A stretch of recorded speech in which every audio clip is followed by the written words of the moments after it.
I think you could honestly separate them into two classes. You could spend a whole semester on Lord of the Rings and a whole semester on Harry Potter. Yeah, no problem. Yeah.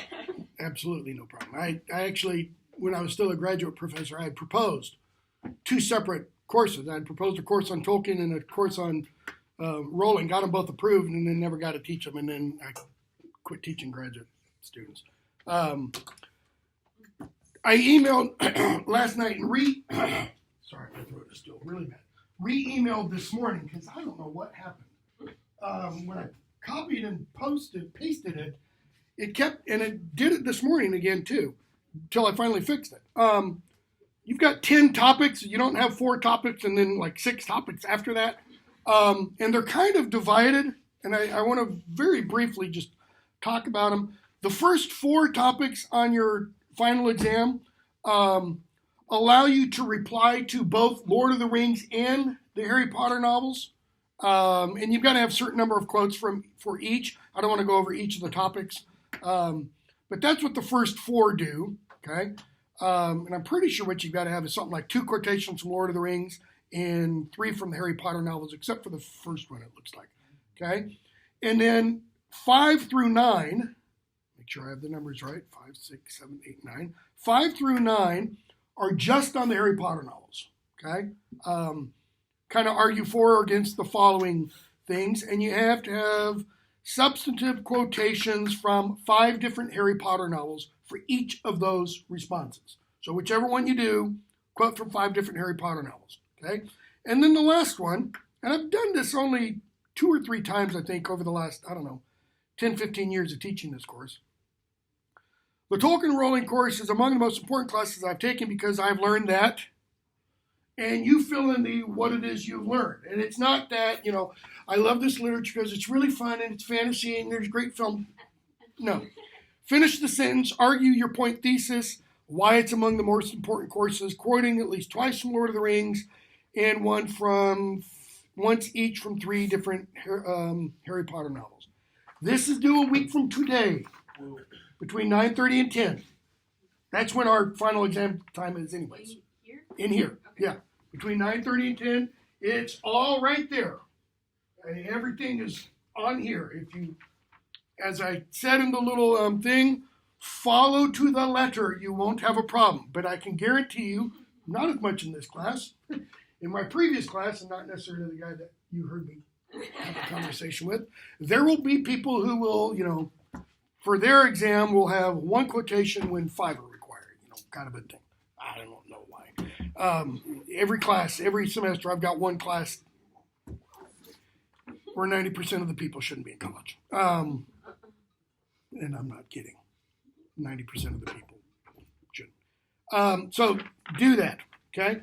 All right, we're picking up with Godric's Hollow. So Ron ditches them, kind of like what book? Book 4, when Ron ditches Harry. Okay, so Harry and Hermione decide they're going to go to Godric's Hollow.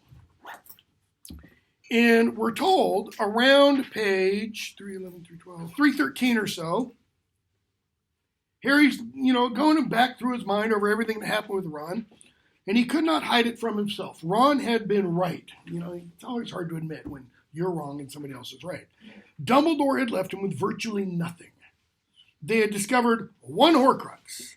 They had no means of destroying it. The others were as unattainable as they had ever been. What do they know they could use to destroy the Horcrux? Now they know this. The sword of Godric Gryffindor. But he doesn't have it. If Scrimgeour had delivered it, like the will said, he would have that. Okay? And we're told, hopelessness threatened to engulf him. Okay? What is hopelessness? What's another shorter word? Despair. Try that one. Despair. Okay? What did Gandalf say despair was for? Those who saw no hope. Right? Hopelessness. But who can see no hope? Gandalf says, even the wise cannot see all ends. Okay? So, Harry was staggered now to think of his own presumption and accepting his friend's offers to accompany him on this meandering, pointless journey. What does it mean to meander? Wander aimlessly. Wander aimlessly. That is, no destination, no goal. No end point. Is it pointless? What's the journey? What's the goal? What's the end point? Kill Voldemort. Okay, so what does he not have between here and there? Waypoints. Yeah, it's not like a map. Go 20 miles, hang a right. He doesn't have any of that. It's just here, and then, pit of despair, and then the end. Okay? So, he thinks he knew nothing. And what is Harry troubled with? What does he want? I want to know. And he knows nothing. A little bit of self-reflection here, by the way, because in terms of how good of a student Harry is, he kind of does know nothing. Except for defense against the dark arts. Really good at that. There's a part where Hermione says, have you ever opened a history? Yeah, exactly. Yeah, I kind of feel like that with my student this morning. He knew nothing. He had no ideas. He was constantly, painfully on the alert for any indication that Hermione was about to say, see ya, have fun storming the Snake Man. So, page 316. She's reading the Tales of Beedle the Bard. Okay? And Harry talks to her, and she asks about Grindelwald's mark. Okay? And she says, but wait, how can it be? And on 316, he says, I want to go to Godric's Hollow. Yeah, I've been wondering about that too. I think we have to. He's like, well, stop. Did you hear me? She says, yes, you want to go to Godric's Hollow. I agree, we should. The sword, Harry. Dumbledore must have known you'd want to go back there. And I mean, Godric's Hollow is Godric Gryffindor's birthplace. He's like, what? Hello? Godric's Hollow. Did you ever open? Okay. So she pulls out the book and reads to him. Okay. Harry says, remember what Muriel said about Matilda Bagshot and such. Page 319. Around. He was about to go home. About to return to the place where he had had a family.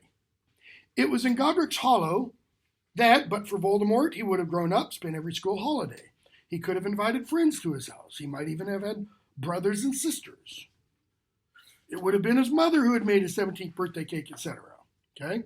Back up for a moment and go back to a couple pages before where she reads from A History of Magic. And we read, most celebrated of these half-magical dwelling places is perhaps Godric's Hollow, the West Country village where the great wizard Godric Gryffindor was born, and where, blah, blah, blah. Okay? So, a lot of magical families there, but it's not only magical. That is, muggles live there too. Okay? Significance of it being in the West Country, that's where J.K. Rowling grew up. She grew up in the area around Gloucester. The Forest of Dean is a forest outside Gloucester where she used to play as a child. 2013 when I taught in London, a house that J.K. Rowling grew up in, lived in for several years, went up for sale. It was owned by an American film producer. And the selling points for this house were, one, J.K. Rowling lived here, so the guy wanted like 200,000 pounds more than it was worth. Two, it had a cupboard under the stairs. And three, it had a trap door to a cellar. Okay? Didn't sell that summer at least. So, they get to Godric's Hollow around page 323. They pop into the village, and it's snowy. And Hermione says, Harry, I think it's Christmas Eve. Is it? He'd lost track of the date. I'm sure it is. And she sees the church. They'll be in there, won't they? Your mom and dad? I can see the graveyard behind it. And that's kind of interesting language. She says, they'll be in there, looking at the church. And then she says, I can see the graveyard behind it. So what's the in there? In the church or in the graveyard? Because she distinguishes two different things. And pause for a moment. Are Harry's mom and dad, quote unquote, Christian? Do we know it all? There's one little indication. It's real little. And it might be really minor. What is Sirius's relation to Harry? Godfather. In name at least, they are Christian. Because if you're not Christian at all, you don't go through a godfather naming ceremony like they had to do with Sirius. Okay? Leave that aside for a moment. So, Harry gets all excited. And we're told they start walking across the square. So, typical English village will kind of look like this. You'll have a square in the center. Okay? And it'll have a path, walkways from the corners, and there's either houses or shops along here. This is, streetway. These are sidewalks, okay? And right at the center of most of these squares is a war memorial. Usually, at the very least, a World War I war memorial.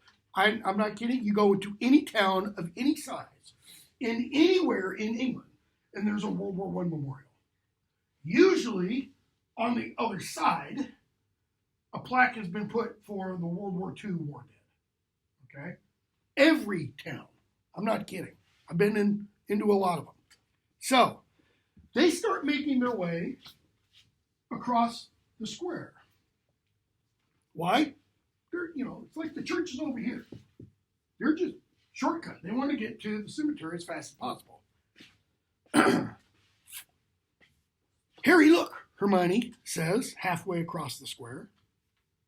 She's pointing at the war memorial. So they are right here. Okay? Pointing at the war memorial. As they passed it, it had transformed. Instead of an obelisk covered in names, there was a statue of three people. A man with untidy hair and glasses, a woman with long hair and a kind, pretty face, and a baby boy sitting in his mother's arms. Snow lay upon all their heads like fluffy white caps. Think of that image. What's it symbolic of? Okay, first of all, who is it? Harry and his mom and dad. What day is it? It's Christmas Eve. Look at the description again. You have three of them. What did you say, Travis? They're like halos. Look at the snow. Where's the snow only described as resting? On their heads.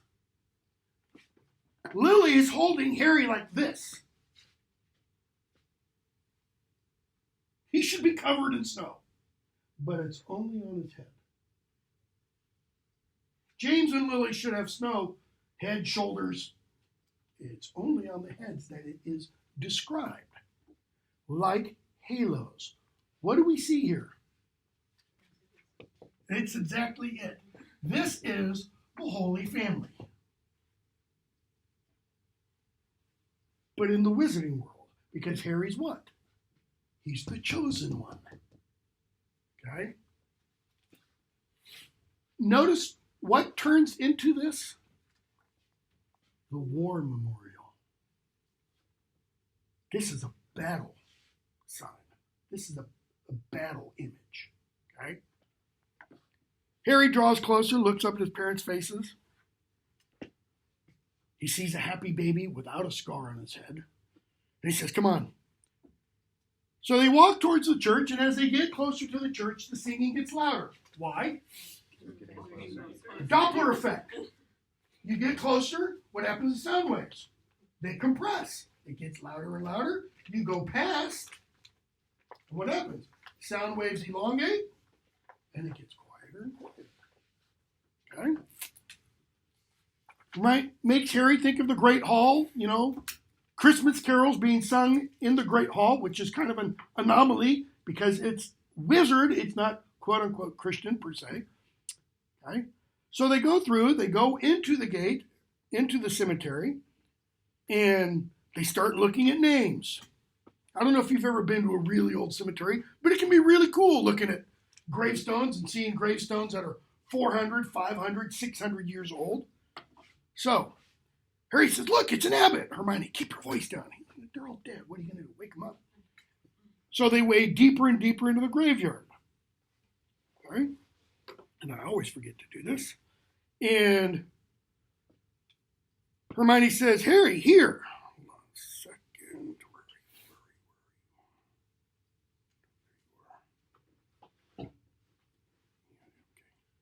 don't want that. I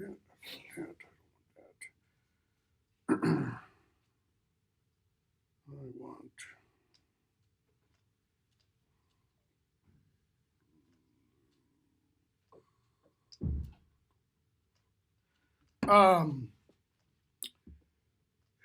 Hermione finds Dumbledore's mother's grave.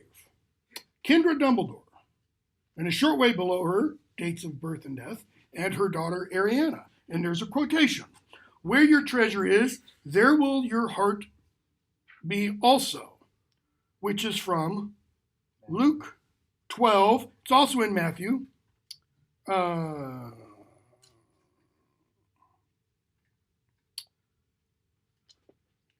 So Christ is talking, and he's talking about, a little bit before that, look at the lilies of the field, how they grow, they neither toil nor spin, and yet I say to you, even Solomon in all his glory was not arrayed like one of these. If God clothes the grass, which today is in the field, tomorrow is thrown in the oven, how much more will he clothe you, O you of little faith? Don't seek for what you should eat or what you should drink or have an anxious mind. What's he getting at? Trust God, okay? But seek the kingdom of God, verse 31, and all these things shall be added to you. Do not fear, little flock, for it is your Father's good pleasure, blah, blah, blah, blah, blah. Sell what you have and give alms. Provide yourselves money bags which do not grow old, a treasure in the heavens that does not fail, where no thief approaches nor moth destroys. We already had the chapter titled The Thief. For where your treasure is, there will your heart be also. And Harry's thinking, damn it. Rita Skeeter and Muriel, they were right. He could not help but think. He and Dumbledore both had deep roots, and Dumbledore never said a thing. What else is here? So, Hermione's looking at Harry. He's glad he's not looking at her. And he's thinking of those words. Where your treasure is, there will your heart be also. He didn't understand what these words meant. Surely Dumbledore had chosen them. Do you think Harry knew that they were from the Bible? Nope. I don't think, based upon anything that's in any of the books, Harry has ever seen a Bible, probably. Because after all, what kind of people are the Dursleys? Go back to the very beginning of the very first book. What are we told in the opening paragraph?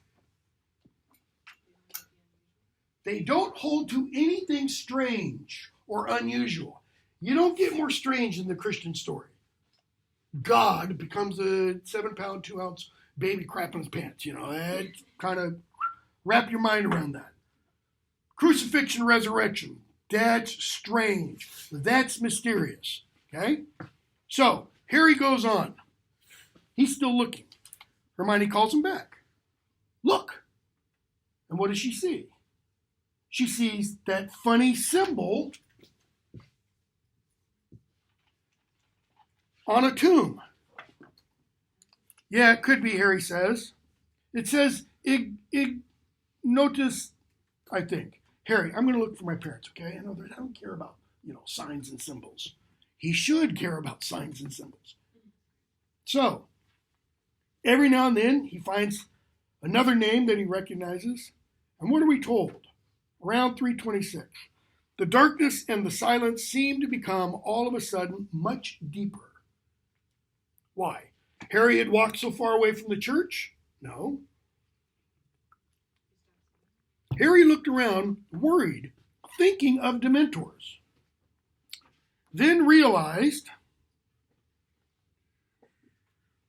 hold on a second. Then realize Romans 1 Corinthians 15. That the carols had finished. That the chatter and flurry of churchgoers were fading away as they made their way back into the square. Now notice that. When the Christmas carols stop being sung, what does Harry experience? The same kind of thing he experiences when Dementors are around. The taking away of joy and happiness, a sense of foreboding, a sense of darkness. So the Christmas carols do what? The opposite. They infuse joy. And then Hermione says, Harry, they're here. The headstone was only 2 rows behind Kendra and Ariana's. White marble, just like Dumbledore's. This made it easy to read, as it seemed to shine in the dark. Harry did not need to kneel or even approach very close to it to make out the words engraved upon it. Okay? James Potter, born 27 March 1960, died 31 October 1981. Lily Potter, born 30 January 1960, died 31 October 1981. The last enemy that shall be destroyed is death. 1 Corinthians 15:26. Okay? Beginning 1 Corinthians 15:20, Paul is talking about the resurrection and the future kingdom. Okay? Why is he talking about that? Because his whole point in 1 Corinthians 15 is, if the resurrection didn't happen, then we Christians are of all people the most to be, pitied, because we're nothing but damn fools. Because, we believe in this nonsense, okay? So, he says, start with 24. Then comes the end, when he delivers the kingdom to God the Father, when he puts an end to all rule and all authority and all power, for he must reign till he has put all enemies under his feet. The last enemy that will be destroyed is death. For he has put all things under his feet. But when he says all things are put under him, it is evident that he who put all things under him and accepted that is talking about God. Okay, and then he goes on and such. Here's another thing. Harry reads that, and we're told a horrible thought came to him. It's a Death Eater idea. Why is that there? Hermione's like, whoa, calm down there, cowboy. Doesn't mean defeating death in the way the Death Eaters mean it, Harry. Her voice gentle. Notice she's trying to pacify him. It means, but he doesn't know. Living beyond death. Living after death. Well, what does Hermione mean by Hermione's a closet Christian? Carries her little Gideon New Testament in her back pocket? No. It means Hermione is aware. Why? Because she is a person raised in post-Christian England, at the very least, which means there are certain ideas that still circulate in the ether, okay? And she's a reader. I think it's highly likely Hermione has read that before. I don't think it's highly likely Hermione believes it. But that is, believes about, physical resurrection and stuff. I think she probably means it in the way that you see in the William Penn epigraph at the beginning of the book. Death is but crossing the world as friends do the seas. They live in one another still.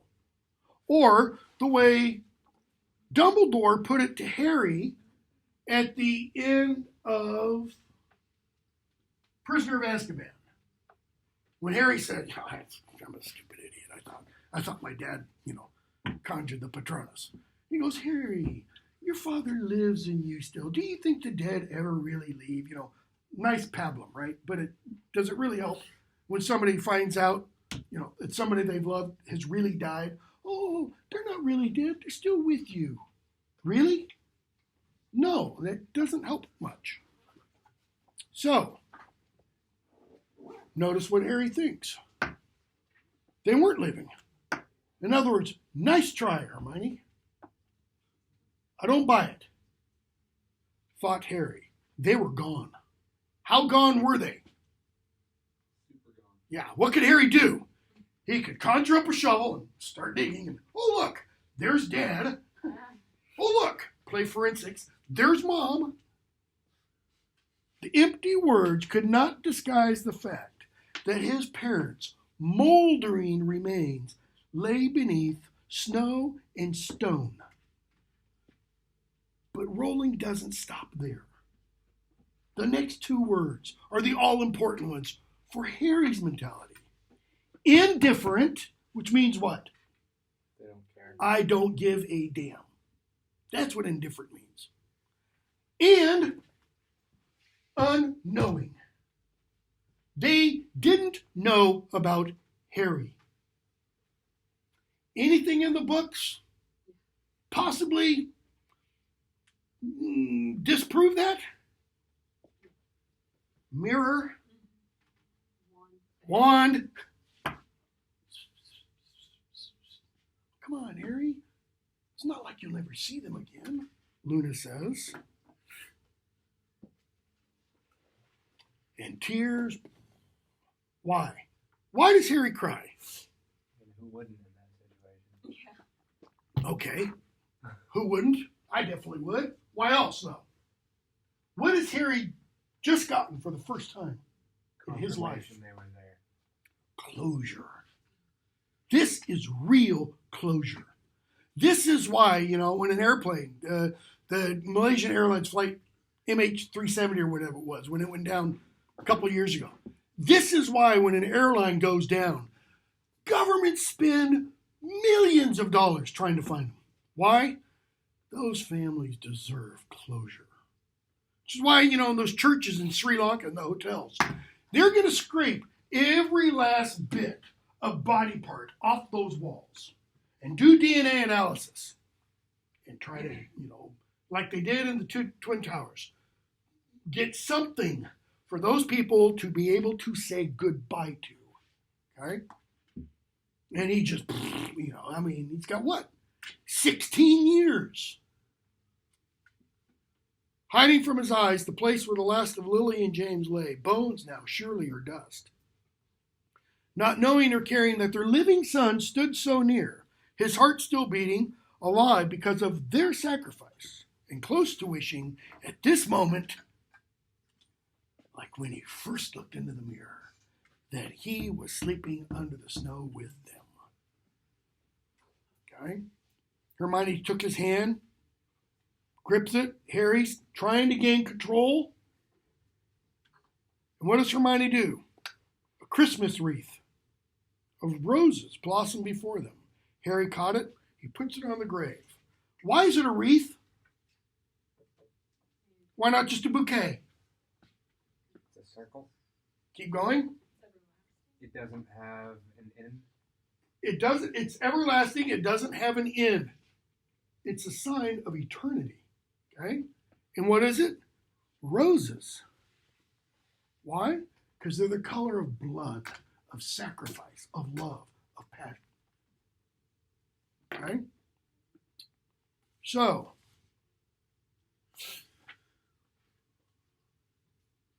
they get up, they go on, and Harry goes and talks to Bathilda. And I'm going to skip most of this because before he realizes it's too late, what happens? He sees a picture. He sees his parents. He sees his house. The night wet and windy, 2 children dressed as pumpkins. Kid says, "Nice costume, mister." Why, what day is it? Halloween. And who's out? Voldemort, without the costume. Okay? They had not drawn the curtains. He saw them quite clearly in their little sitting room, the tall, black-haired man in glasses, making puffs of smoke. James, etc. He sees James get killed.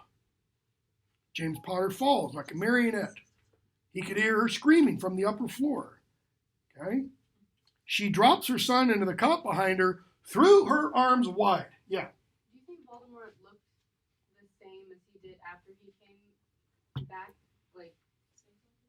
Well, no, I know he looked snake-like, but More snake-like. right, how. You mean after he came back out of the cauldron? Yeah. Do you think he looked Probably not quite that bad. Yeah, and then he got worse after that. Yeah, after he lost his body. Yeah. I think building the body back, kind of, Okay? So, she throws her arms wide as if this would help, as if in shielding him, etc., etc. So he tells her, move aside, it's my last warning. Notice he tries. He tries. Okay? And Harry sees the snake, etc. He does Expelliarmus. Hermione, he gets rescued, and he asks, where's my wand? And she holds it out to him, nearly broken in two.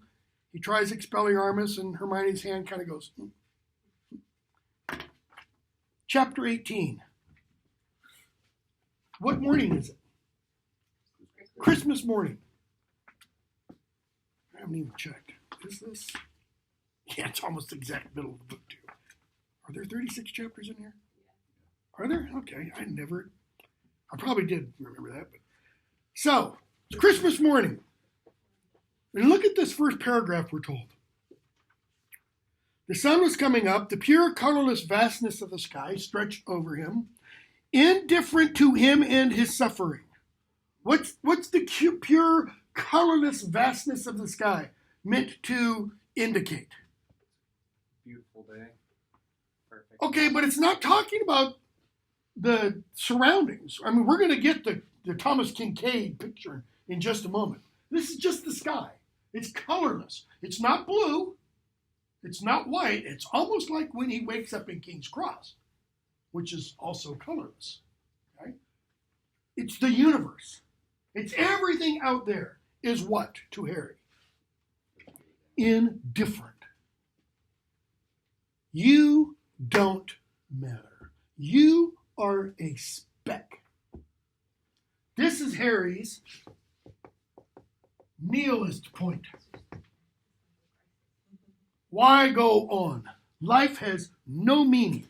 He sat down in the tent entrance, took a deep breath of clean air. And what does the narrator then tell us? Because notice, now the voice that we hear speaking, this isn't Harry.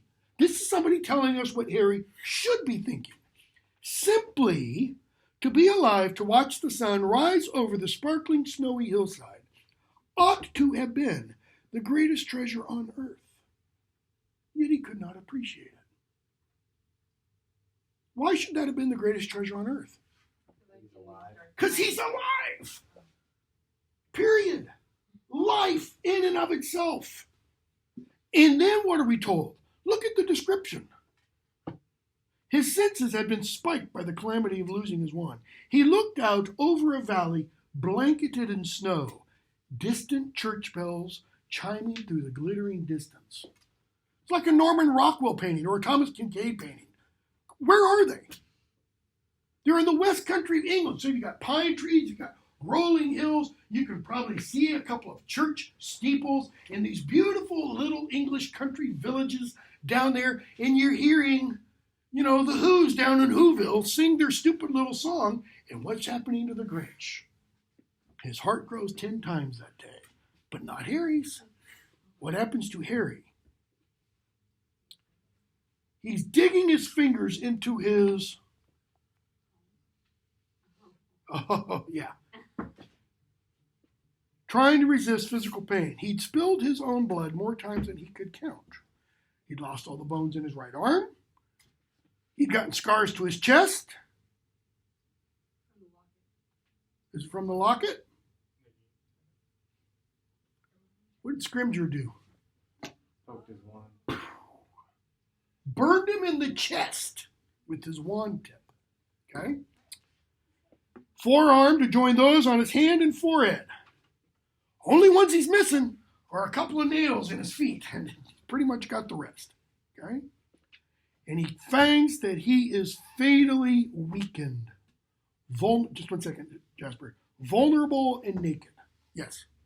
If McGee bit him in the forearm, then how come it's already healed up if it's been showed that she has bit him? That makes it Twitter. No idea. No idea. Unless it's because, he's got a bit of Voldemort in him. Or maybe, I don't know how snakes work, but he said don't kill him, so maybe she didn't. She might not have secreted poison yet, because, you got to, snakes have got to press the sac behind the fang in order for venom to come through the fang. So she might not have bit hard.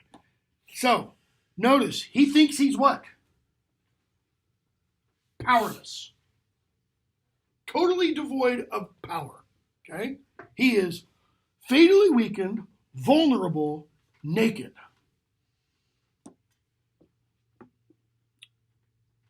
He said, Hermione said, the wand's only as good as wizard. Come on, Harry, you can do it. Come on. But he said, nope, she didn't know about this wand. There's something different about this wand. He had lost the protection of the twin cores. Okay? So, they talk and they start to read about Dumbledore. And they read a lot about Dumbledore, going all the way back to when? His teenage years. And what do we find out about Dumbledore in his teenage years? He was an idealistic pain in the ass. He was an idealistic, say it again, pain in the ass. Okay? What was his idealism? The greater good. That wizards should be out in the open. Wizards should be out in the open, and wizards should what? Rule Muggle. Wizards should rule for the greater good. Because they have power, they ought to use it for good. Okay? And we have the letter to Gellert Grindelwald by Dumbledore. Okay? So he says we must use only what force says is necessary, blah, blah, blah, blah, blah.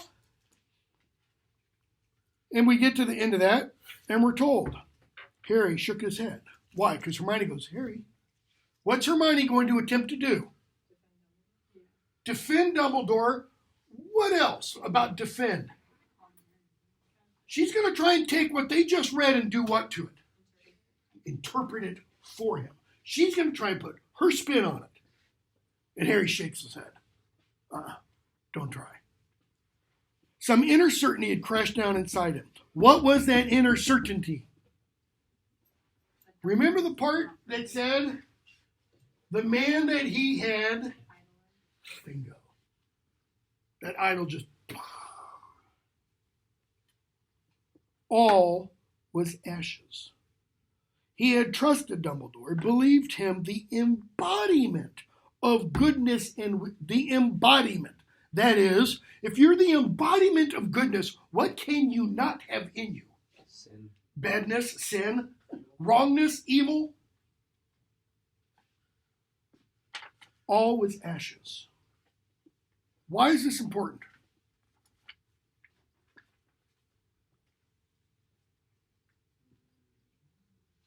Because the real Dumbledore cannot be seen by Harry until he gets rid of the false Dumbledore that he has created. The truth cannot be seen until the lie is exposed. This is the lie. Who built the lie? Did Dumbledore build the lie? No. Harry did, partially aided by whom? Skeeter. Rita Skeeter. Who else? Elphias Doge. Lupin. Basically everyone. Sirius. McGonagall. Okay. What did Dumbledore repeatedly tell Harry? I'm not perfect. I am capable of mistakes just like anyone else. But being brilliant as I am, when I make mistakes, they're doozies. Okay? So, where is Harry? Where is Harry mentally, morally, existentially at this point? Crossroads, okay. How low down in the dumps? Very. Rock Bottom. bottom. Rock bottom. He can't get any lower than this. His God has now died. Okay? Has been destroyed. What else? His wand, his thing that he thought would save him, is gone. Everything he thought was true. I mean, here's Dumbledore talking about what? He's kind of a mini-me Voldemort when he was 17. Okay? So, Like that. He always says that's my age. Like, Same with his father. And True. Harry's just too big of a person. He can't realize that other people can grow out of things. He also was raised differently, too. Okay? So, Hermione talks about, the greater good was even carved over the entrance to Nurmengard. Nurmengard. Does that suggest anything for those of you who know anything about 20th century history and the Second World War? At the end of the Second World War, there were war trials. They were held in the very same place that Hitler began his rise to power at. Nuremberg. Nurmengard, Nuremberg, very, very close. Okay? Didn't Grindelwald start that prison? Yes, Grindelwald started that prison. Okay? It's the prison Grindelwald had built to hold his opponents, etc. He ended up in there himself after Dumbledore caught him. That is, hoist on his own petard, as Shakespeare would say. So, they keep talking, and what does Hermione finally say? He changed, Harry. He changed. What did Dumbledore tell Fudge at the end of book 4? Here you have this perfect pureblood family, the Crouches. And look what Barty Jr. became. And then what else could you do? Here you have this perfect unpureblood family, the Hagrids. And look at Hagrid. Go back to book 2. Rotten to the core. And then what does Hagrid tell Harry about? Dumbledore gives people second chances. He knows what they can change. Jump to the end. Very end. Who changes? Malfoy. Do Crabbe and Goyle change? Nope. One died. Well, one went to ashes. I don't know. Does that count? One physically changed. Yeah, one. Oh. That's what Fiendfire will do to you. Oh my God. Okay? So, he changed, Harry. It's as simple as that. Maybe he did believe these things when he was 17, but the whole of the rest of his life was devoted to fighting the Dark Arts. This is 362. Dumbledore was the one who stopped Grindelwald, the one who always voted for Muggle protection and Muggle-born rights, who fought you-know-who from the start, who died trying to bring him down. Okay? She says, Harry, I think the reason you're angry is that Dumbledore didn't tell you any of this. In other words, Dumbledore didn't say, Harry, let's have some tea and let me tell you about my dark past. How I used to be a little skinhead Nazi sympathizer, because that's essentially what Grindelwald was. And Voldemort is. Okay? Like, he didn't, like, Look at the ideology behind it. Yeah. It is the ideology of superiority. It's the ideology behind every group that says, I am superior to anybody else. But then, like, You just like, extrapolate it. why should wizards have to hide? Like, to, like, it, like, that's, like, the part, like, ruling's one thing, but, like, to just be out in the open's also, like, another thing. Well, step outside the books for just a moment and imagine that in reality. Freak out. Those who were not magical would not like that. And what would you have? You'd have the X-Men movies. Mutants, non-mutants. We just watched, the Days of Future Forward, Past, Perfect, whatever, the other day. Really ties my mind in knots. And it's that mentality. So Harry says, maybe I am. That is, you're right. Maybe I am angry. Look what he asked from me, Hermione. Risk your life, Harry, and again and again and again. And don't tell me anything. Just trust me blindly. Trust me blindly, according to some people, means what? Faith. Bingo. Søren Kierkegaard, a 19th century Danish theologian philosopher, said, faith is essentially the blind step. Stepping off a cliff because you trust somebody else. It's Abraham, God telling Abraham, take your son and sacrifice him. And Abraham's son saying, Daddy, where's the sheep? Oh, God will provide. He's going to provide you, son. Okay? Trust me blindly. Never tell the whole truth. His voice cracked with the strain. They stood looking at each other in the whiteness and the emptiness. It's like it's all around them. And what? Harry felt they were as insignificant as insects beneath the wide sky. That is his bottom. What's Harry think it was the meaning of his life? Nothing. That's nihilist. That's the point where you take your wand and go and kill yourself. He loved you, and he's like, come off it. I don't know who he loved, Hermione, but it was never me. Okay? And what comes next?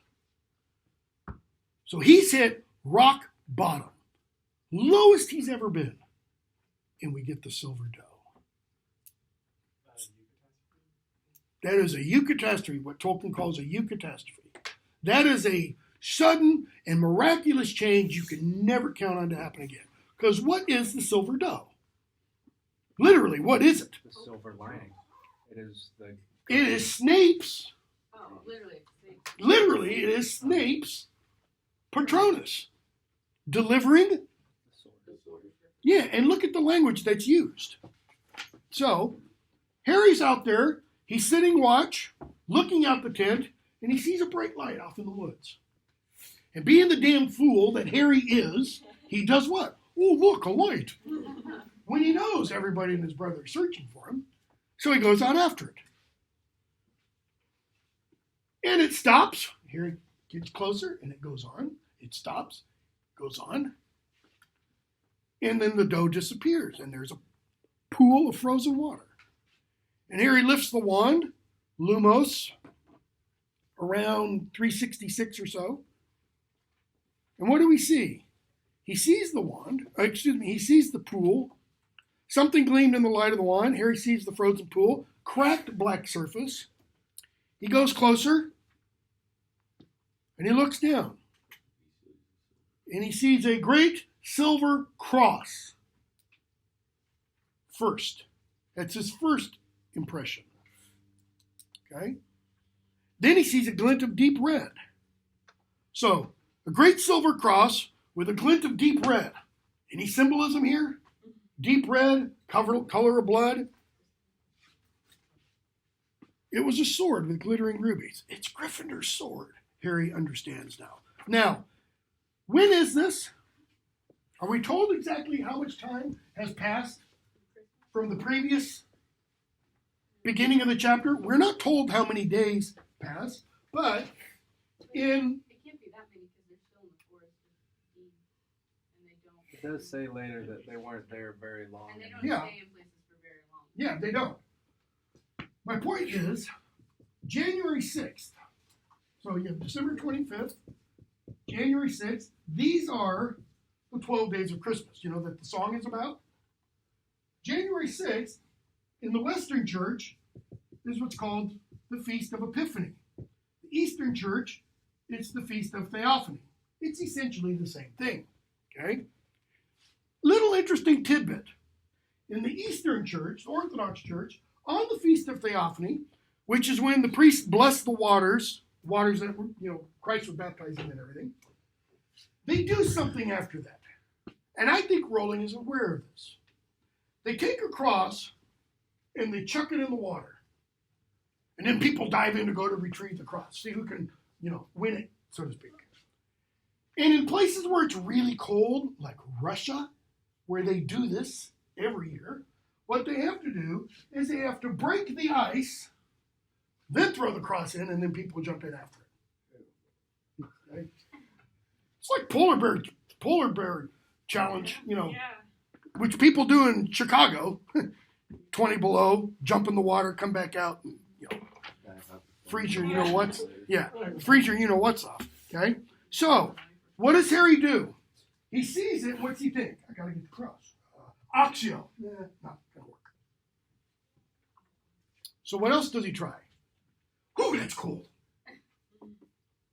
But he goes in feet first.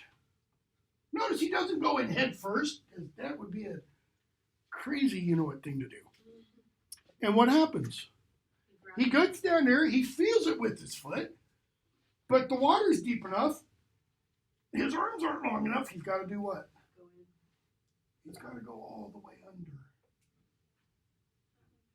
Like a baptism.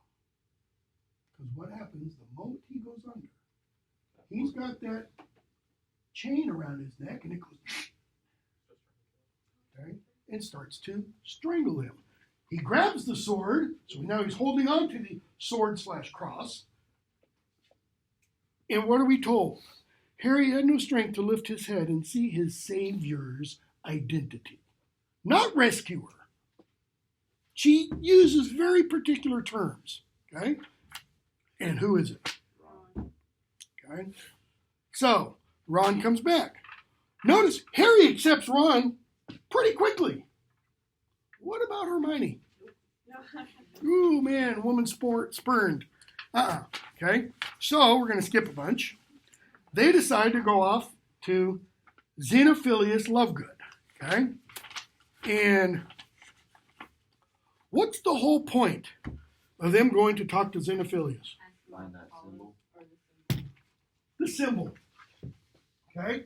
Which he explains is the Deathly Hallows, which are The cloak, the resurrection. the Elder Wand, Invisibility Cloak, and the Resurrection Stone. I wonder if I've never even thought about that. I wonder if there's anything about the initials. Anyways, what does Hermione think of all this? Hogwash. Why? It's a story, and she doesn't do It's a what kind of story? children. It's a fairy story. But doesn't Harry have the cloak? Like, can't you? Yeah, that's what they talk about. He has a cloak, but they don't know that it's the Yeah. actual. He has That's what Ron starts to talk he about. has how it's- an invisibility cloak. Okay? but it's 'cause- different than all Because the- Mad-Eye Moody also had invisibility cloaks. Okay? So, he tells them about this, and Hermione, what is Hermione's proof that they can't be real? The resurrection stone. Okay. Go back to- It freaks her out. What else? We're told, what page is that? Somewhere, it's about 80 pages forward, so somewhere around 432 or so, 433. Harry's thinking about the wand and everything. He's thinking about the snitch. And in the middle of a paragraph, think about Hermione. But then, she did not believe. Well, when did Harry start believing? And they know Luna's been captured. Okay? So, Hermione, previous page, asks Ron, you don't believe in this, do you? Harry looks up. Ron hesitates. I don't know.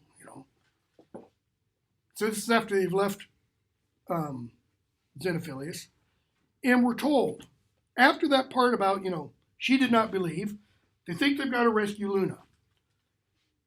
The big paragraph that begins, they packed up the tent next morning and moved on through a dreary shower of rain. In the middle of that, Harry could only think of the Deathly Hallows. It was as though a flame had been lit inside him, that nothing, not Hermione's flat disbelief, nor Ron's persistent doubts could extinguish. So, Harry's belief, Hermione's what? Hermione's flat disbelief, and Ron's doubts. Okay? Notice, he's being tugged between those. Okay? Harry believes, but there's some doubts. Like when the guy with the son with a dumb spirit comes to Christ and Jesus says, if you believe, I can heal him. And what does he say? Lord, I believe. Help my unbelief. In other words, yeah, I'll believe. Okay, I kind of believe. Maybe I believe. I'm not sure. Versus, ain't going to happen. Miracles don't occur. Okay? So, he starts thinking about the last enemy that shall be destroyed as death. Kind of sounds like resurrection. And he has a vision, an image. The visions he and Voldemort were sharing had changed in quality. They'd become blurred, shifting as though they were moving in and out of focus. Here he is an image of what?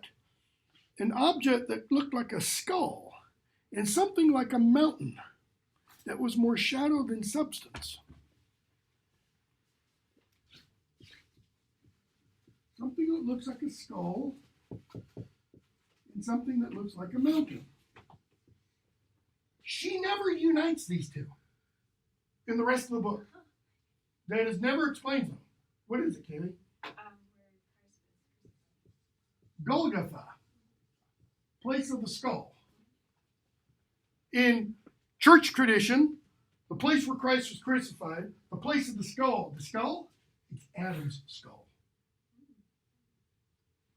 He was crucified, the place where Adam was buried in the tradition of the church. Okay? The tree that became the cross was made of the wood, in church tradition, of the tree of knowledge of good and evil. So the very tree that led Adam to sin is the tree that Christ died on. Okay? But as I said, she doesn't say anything else about these two images. So why bring them up other than just to suggest them? Okay?